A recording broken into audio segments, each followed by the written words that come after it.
Key point 1. Emotional intelligence is a gateway to thriving with other skills.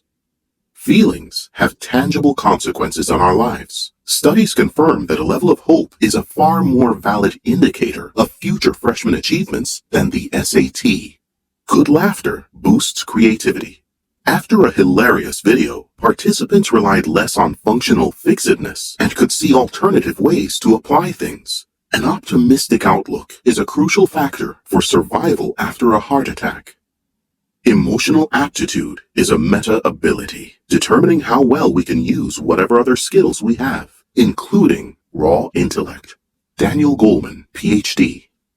One reason emotions are so powerful is that our abilities aren't invariable. As famous psychologist Albert Bandura proves, skills depend on how we evaluate them. If we are too hard on ourselves after each failure, we find it more challenging to do better next time.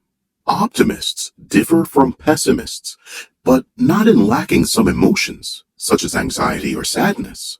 Their distinctive feature is coping better with feelings. That's what emotional intelligence, EQ, means. While unrestrained worries, for instance, can undermine intellectual skills, controlled ones contribute to high motivation. In essence, EQ comprises the following components: recognizing your emotions, controlling them, using them for motivation, scanning other people's feelings, dealing with them. The good news is that all humans have a great potential to excel in emotional intelligence. In the brain, we have neurons that only activate while recognizing the emotions of others. They account for empathy, a driving force behind close relationships. Evolution has already laid the foundation for our people skills. We just need to develop these inborn abilities. In the next few minutes, you will discover how to do it. Key point 2. The impulse to act is the cornerstone of emotions. Emotions ensure survival, providing the reactions that assisted the last 50,000 human generations. When we are stunned, for example, our eyebrows lift. It increases the light received by our eyes and enables us to obtain more information about something weird. The thinking brain, or the neocortex, evolved from the emotional one, which gave the latter tremendous power. Emotional and rational minds commonly work cooperatively. The brain's prefrontal cortex regulates emotions, switching some of them off to maintain balance. Nonetheless, occasionally, people are carried away by fear or anger. Emotions hijack our brains. Why and how does this happen? The amygdala, comprised of clusters of neurons in the brain, is in charge of this process. This part of the limbic system serves as the alarm center. If something petrifies, harms, or enrages us, it sends emergency calls that ensure our survival. Neuroscientists used to believe that the neocortex first analyzed signals from sensory organs and then sent them to the limbic system. In truth, as Ledoux's breakthrough research proves, the amygdala directly receives the sensory organ's signals. The amygdala makes people blinded by their emotions. It reacts faster, hijacking the brain before the neocortex comes up with a reasonable solution. In addition, emotional memory resides in the amygdala. Thus, it sends neural alarms if a situation resembles the hazardous one that happened in the past. Hence, a person nearly hit by a car experiences a flood of anxiety when crossing the street. Yet, we can intentionally use this connection between emotions and situations in other ways. For instance, you can create emotive examples to help you remember the words of a new language better. Since the analogy between events is associative, in many cases, alarms are outdated. Therefore, war victims react to fireworks as if they are explosions. More often, these inopportune responses can be rooted in childhood traumas. Did you know, although emotions can sometimes cloud our judgment, they are indispensable for rational decisions? Without them, all options would be of the same value to us. It would turn an uncomplicated action like opting for a restaurant into an endless comparison of different places. Key point 3. Don't devalue negative emotions. Instead, use these techniques to tackle them. The central premise of managing emotions is that each feeling is valuable, but not all reactions are healthy. Thus, instead of hiding or venting negative sentiments, we should find techniques to cope with them. Analyzing the reasons for anger is a trap. The more we think about a sarcastic cashier in a supermarket or a rude taxi driver, the stronger our exasperation becomes. The same holds for giving vent to fury. The exception is when we confront people who trigger our rage. It provides a feeling of revenge. Yet, rethinking our assumptions about ill-mannered people is a healthier alternative. In one experiment, an assistant offended participants in the gym. After he left the room, another assistant explained that the first one had pressing problems. When participants evaluated the rude worker, they didn't get even with him. However, if they were already infuriated, the best option is to get away from the trigger and occupy ourselves with something to distract our thoughts. Even a mild insult makes you easily prone to exasperation. That's why it's helpful to question your accusations of others, even if you are slightly irritated. To stop the anxious train of thought, we should identify what launches it. Awareness of worries enables us to challenge them using logic. Ponder about the event's probability, practical measures you can take, and the effectiveness of your disquiet. We can jot down the most ubiquitous worries and prepare in advance positive images to replace them. So, the next time you're apprehensive about some event, dispel the feeling by picturing a fantastic activity you will do after it. Sadness is one of the trickiest emotions. Isolation, eating sweets, or drinking often backfires, provoking loneliness or regrets. Small victories are more valuable. Read a chapter of your favorite book, repair a stuck drawer, or do something you've been postponing. We may also become volunteers or reassess the causes of our sadness from another perspective. The former is exceptionally effective since we shift our focus from ourselves to other people's needs. Key point 4. Tips for letting criticism build bridges, not walls. Emotions are vital for our relationships, and a partner's feelings have tremendous power. In this case, empathy weighs more, but so does anger. Expressed in the form of long-lasting and frequent criticism, it's one of the crucial factors for divorce. Why? We tend to perceive the remarks of our imperfections as a personal attack. This conclusion intensifies when our spouse jumps to generalizations about character instead of evaluating the actions. Usually, people respond to critique in two ways: fierce defending or stonewalling. Men react to criticism more severely than women. At the same time, husbands stonewalling distresses their wives drastically. The solution is questioning our assumptions about whether someone is constantly annoying or complaining. When we feel like victims, let's slow down and use an XYZ form for criticism. We may say, "Your action X caused my feelings Y. I expected action Z instead." Note, focus on the deed, not the person. Those offended by a spouse's comments may remind themselves that emotions are a sign of the issue's importance, not an effort to harm us. A better half may raise this question to stabilize the relationship. The dispute might end if you remain calm and confirm that you listen to your partner. Empathy disarms, but it can only function when our amygdala doesn't send emergency calls. It's also helpful to agree in advance to take breaks during the conversation and return to the topic after managing emotions. In addition, we can practice these techniques beforehand in dialogues with other people so that we automatically apply successful tools in conversations that matter most. Emotional intelligence is also critical for establishing an environment with the highest level of productivity. We must eradicate prejudice at the micro level, such as intolerant anecdotes. Besides, stress and rude remarks of managers will hinder correct decisions, spoiling the workflow. To encourage staff to improve, an executive must express feedback properly. Otherwise, employee stonewalling impedes any dialogue. The following are the components of good comments. Explain what precisely a person did right or wrong. Suggest ways to improve a drawback. Express criticism one-on-one. It will lessen any misunderstandings. Leadership is not domination, but the art of persuading people to work toward a common goal. Daniel Goleman, PhD.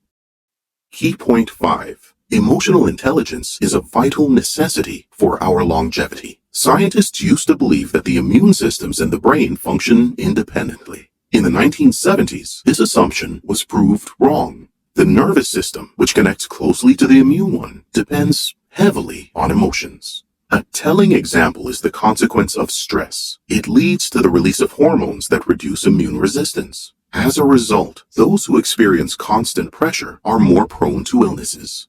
Chronic anger is the most dangerous for a heart. It's still disputed whether it's a cause or a factor that only worsens the existing problems. Yet, the programs on decreasing hostility significantly affect the risks of diseases. People who have learned to control their negative feelings lessen by 44% the possibility of a second heart attack. While managing rage is frequently a key challenge for men, women most often suffer from the outcomes of fear and, therefore, anxiety. These feelings dominated among those who had a second heart attack. Worries affect male students in another way. It's one of the causes of alcoholism and taking drugs. Still, apprehension isn't the only emotion that can be a stimulus. Restless people may start drinking to deal with boredom. Unlike fury and disquiet, deep sadness won't make a person susceptible to diseases, but it dramatically complicates the recovery. For instance, in the case of hip fractures, patients in good moods leave the hospital a week earlier than those who suffer from depression. Additionally, this emotion may result in eating disorders and alcoholism. Isolation is considered a more serious health risk than smoking. Men should consider it carefully since its effects on them are more profound. Scientists believe it's because women don't need a lot of friends to feel support. Their relationships tend to be more profound.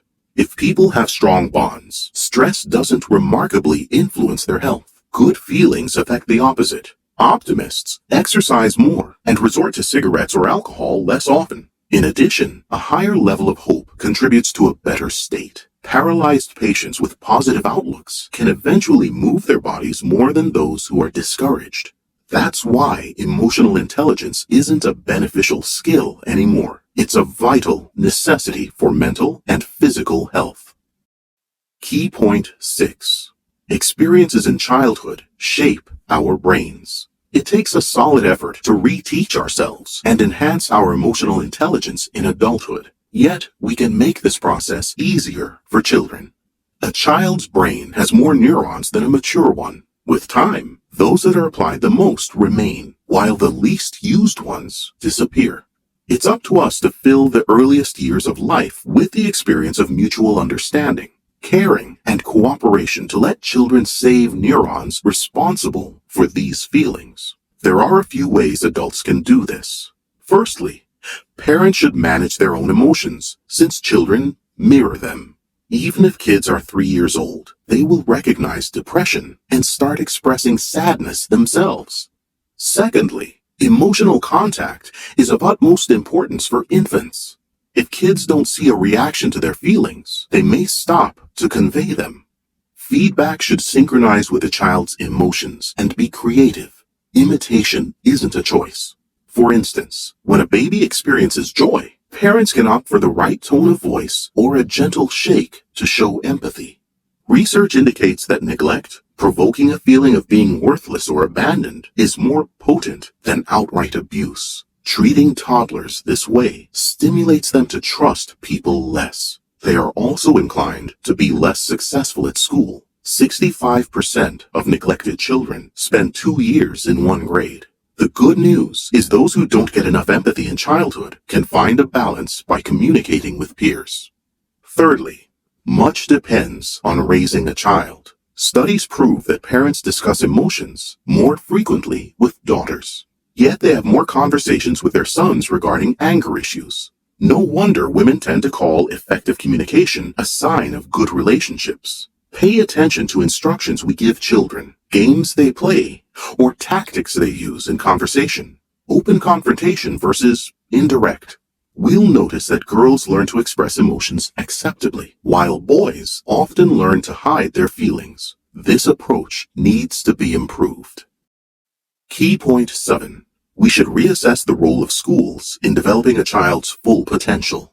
The advantages of emotional intelligence encourage us to incorporate these skills into the education system. In some private schools, teachers organize a particular course to recognize and manage feelings. Children tell about their moods and concerns, or send a letter to the class's mailbox, writing about a fear they want to overcome. Repetitiveness is a critical feature of these courses, since kids and their needs constantly change. Scientists have already prepared a timetable, which skills and when are beneficial to nurture.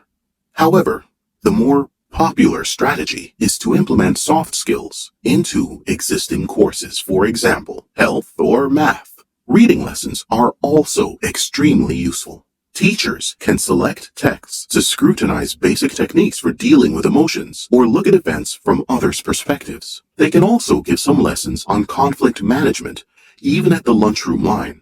Instead of ordering to stop the dispute, a teacher can offer to solve a puzzle. The one who does the task faster has food first. To make EQ skills a core part of education, we need to reassess the role of the school. Great attention should be paid to retraining teachers because not all have the required skills. The cooperation with parents has to be more profound so that children deepen the knowledge gained at school. Older pupils may work as mentors with younger kids with problems at home.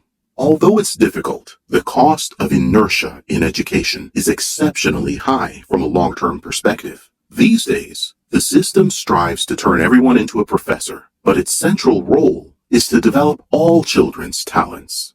As famous psychologist Howard Gardner empathizes, now school concentrates on 2 talents. Yet, there are at least 5 more. Apart from 2 academic talents, 7 core types of intelligence entail the following gifts: spatial, architects; kinesthetic, dancers; musical, composers; interpersonal, managers; intraphysic, psychoanalysts. In parentheses, one of the numerous spheres that value this talent. Each type of intelligence falls into narrower categories. Particular tests indicate a child's gifts. Imagine a school that nurtures different kinds of skills and recommends how to master them. Then, kids would be able to reach their full potential. Conclusion. Emotional intelligence can't tackle all problems, but it lays the foundation for developing many of our talents, not only the academic ones. EQ makes us more productive and creative so that we distinguish ourselves at work or study. It also does the groundwork to deepen our relationships and establish close bonds. Additionally, managing emotions decreases the risks of many mental and physical diseases. All these attributes are arguments for rethinking our education so that it would genuinely prepare children for the challenges of adult life. We can even improve society's health if we choose to be optimists. In a simple experiment, a cheerful person and one in low spirits entered the room. They indicated their moods on a sheet of paper and sat in front of each other. A scientist came in 2 minutes later, asking them to jot down their mood again. This time, the latter person was in better humor. Strong emotions are contagious. Our childhood, temperament, and background play an essential part in our lives. Yet, our decisions, including managing emotions, shape our destinies. Remember, we are born to be masters of emotional intelligence. Our brains have settings for that. Try this. Keep track of your emotions in a diary or an app. Write down the triggers of your positive and negative feelings, situations, thoughts, people, or even places. Rewatch your favorite series or show without sound. Which emotions do people experience? Note the signs that allow you to figure it out. Identify ways to help you reduce stress and schedule them on your to-do list. These activities are your stabilizing techniques and an indispensable part of the day.